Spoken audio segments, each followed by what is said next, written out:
yakin di antara kita sudah mengetahui keistimewaan waktu subuh. Hari ini ada baiknya kita melihat waktu subuh dengan kacamata yang lain, yaitu dari bahaya waktu subuh bila kita tidak dapat memanfaatkannya. Allah bersumpah dalam Quran surat Al-Fajr, demi fajar, waktu subuh. Kemudian dalam Al-Falaq Allah mengingatkan, katakanlah, aku berlindung kepada Tuhan yang menguasai waktu subuh. Falaq berarti fajar, neraka, seluruh makhluk. Maka seorang muslim diperintahkan agar berdoa. Bila malam kegelapan yang meliputi Islam telah lewat dan fajar hari depan yang gemilang telah menyingsing, hendaklah mataharinya bersinar terus hingga mencapai puncaknya pada tengah hari.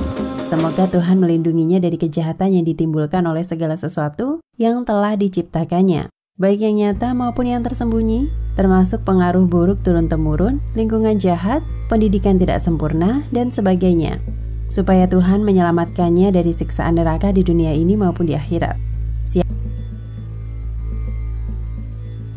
Siapa di antara kita yang tidak tahu bahwa mengerjakan sholat adalah kewajiban bagi umat Islam?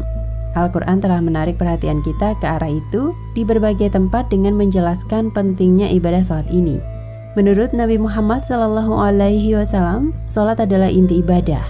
Beliau SAW bersabda bahwa meninggalkan sholat membuat seseorang lebih dekat dengan kekafiran dan penyembahan berhala. Kemudian Nabi SAW bersabda, sesungguhnya amal perbuatan seorang hamba yang pertama kali akan dihisab atau dimintai pertanggungjawaban penilaian pada hari kiamat adalah sholatnya. Apabila sholatnya baik, dia akan mendapatkan keberuntungan dan keselamatan. Apabila sholatnya rusak, dia akan menyesal dan merugi.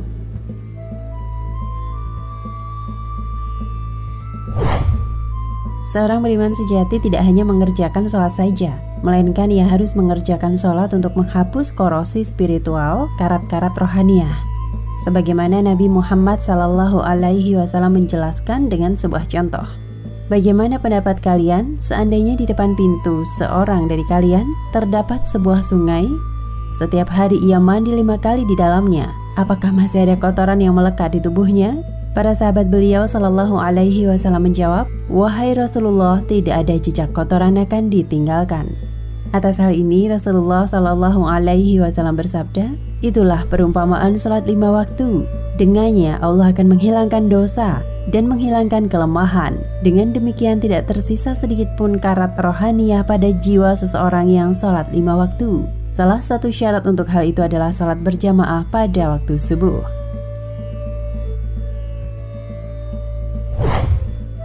Ada apa di balik waktu subuh? Mengapa Allah bersumpah demi waktu subuh? Mengapa harus berlindung kepada yang menguasai waktu subuh? Apakah waktu subuh sangat berbahaya? Iya, ternyata waktu subuh benar-benar sangat berbahaya. Waktu subuh lebih kejam dari sekawanan perampok bersenjata api. Waktu subuh lebih menyengsarakan dari derita kemiskinan. Waktu subuh lebih berbahaya dari kobaran api yang disiram bensin.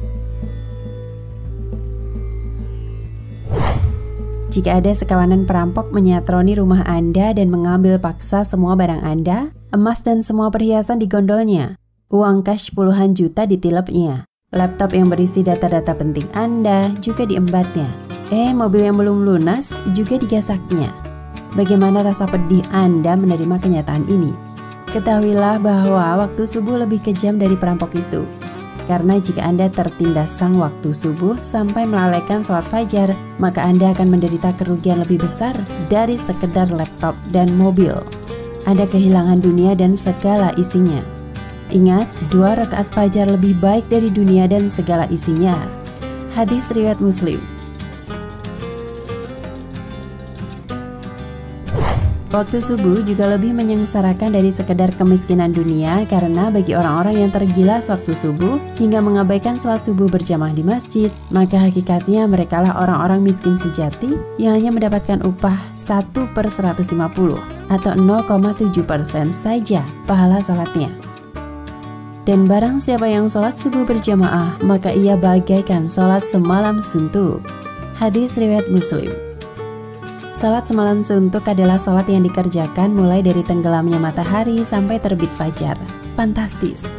sholat selama 10 jam atau kurang lebih 150 kali sholat. Betapa agung fadilah sholat subuh berjamaah ini. Betapa malangnya orang yang tergilas waktu subuh, orang-orang yang mengabaikan sholat subuh berjamaah di masjid. Waktu subuh juga lebih berbahaya dari kobaran api yang disiram bensin. Mengapa demikian? Tahukah Anda bahwa Nabi menyetarakan dengan orang munafik bagi yang tidak mampu melaksanakan sholat subuh berjamaah? Sesungguhnya tiada yang dirasa berat oleh seorang munafik kecuali melaksanakan sholat isya dan sholat subuh. Sekiranya mereka tahu akan keagungan pahalanya, niscaya mereka bakal mendatanginya ke masjid sholat berjamaah sekalipun harus berjalan merangkak-rangkak. Hadis riwayat Bukhari Muslim.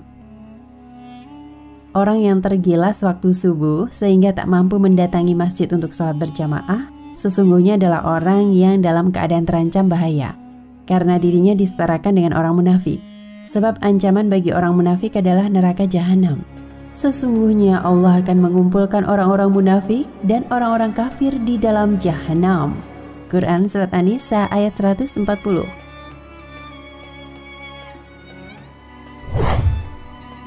Agar kita tidak merasakan gilasan waktu subuh yang lebih kejam dari perampokan, agar kita tidak terkena gilasan waktu subuh yang lebih menyengsarakan dari derita kemiskinan, dan agar kita tidak terkapar gilasan waktu subuh yang lebih berbahaya dari kobaran api, maka katakanlah, aku berlindung kepada Tuhan yang menguasai waktu subuh. Quran Surat Al-Falaq ayat 1. Yaitu dengan memanfaatkan waktu subuh sebaik-baiknya, lakukan sholat sunnah atau sholat fajar dan sholat berjamaah di masjid, terutama bagi laki-laki. Lantas, kenapa subuh bisa menggilas kita? Memang, subuh adalah waktu yang paling berat untuk kita beribadah. Tahu kenapa? Subuh adalah waktu yang paling tenang dan sangat pas untuk kita tidur nyenyak mimpi indah. Ditambah subuh merupakan waktu yang cukup dingin, jadi enaklah bagi kita untuk menarik selimut lebih erat lagi. Seorang yang beribadah ketika menunaikan sholat harus melibatkan semua upaya dan kekuatan fisik dan persepsi untuk mencapai tujuan, mencapai kenikmatan dalam sholat. Hal ini membutuhkan kemauan yang lebih kuat. Hanya dengan demikian, konsistensi dapat dicapai. Masih Mau'ud alaihi salam berkata, maka ia harus berdoa dalam kemurnian dengan ketulusan sempurna dan bersemangat untuk mencapai kenikmatan tersebut. Perumpamanya seperti pecandu alkohol tersebut yang dengan taraf kegelisahan dan rasa sakit demi kelezatan mabuknya itu. Jika ia melakukan hal itu, saya katakan dan dengan benar saya katakan, dia pasti akan mencapai kenikmatan dalam sholat. Seorang yang sholat harus tetap merasa gembira, cemas, dan gelisah demi meraih pencapaian kenikmatan dalam sholat. Dan ia harus mengekspresikan rasa sakitnya dan kecemasannya ini di hadapan Allah sekali dan seterusnya selama sholat. Jika ia melakukannya, ia pasti akan mencapai kenikmatan dalam sholatnya. Jadi upaya mencapai kenikmatan dalam sholat dengan tekad dan tanpa berhenti, pada akhirnya akan melembutkan hati dan memberikan kenikmatan yang diinginkan. Semoga Allah memungkinkan kita untuk menjalankan sholat kita dengan ketulusan untuk mencapai ridhonya. Semoga Allah menciptakan kesenangan dan kegembiraan dengan sholat kita. Amin, Allahumma amin. Wallahu a'lam bishawab.